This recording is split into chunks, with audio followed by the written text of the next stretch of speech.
আচ্ছা, তোমাদের মধ্যে কে কে চট্টগ্রামের কাজিরদুটির বিজয় মেলাটাতে গিয়েছিল আমাকে একটু কমেন্টে জানাবা তো। চলো তোমাদের কাছে আমি আমার সেই লেভেলের একটা এক্সপেরিয়েন্স শেয়ার করি বিজয় মেলাকে নিয়ে। গেটের সামনে আসতেই আমরা দেখতে পেলাম সেই লেভেলের মারাত্মক একটা ভিউ।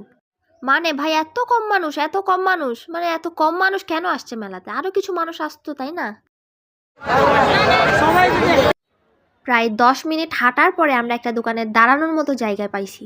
মানে এত কষ্ট করে গেছি, আপনাদেরকে কিছু তো দেখাইতে হবে, তার জন্য আপনাদের জন্য কিছু ভিডিও করছি। সো এই দোকানে ছিল অনেক সুন্দর সুন্দর মাটির জিনিসপত্র, আপনারা চাইলে নিতে পারেন, বাট এগুলোর দাম কিন্তু অনেক বেশি, মানে 200 জিনিস 500।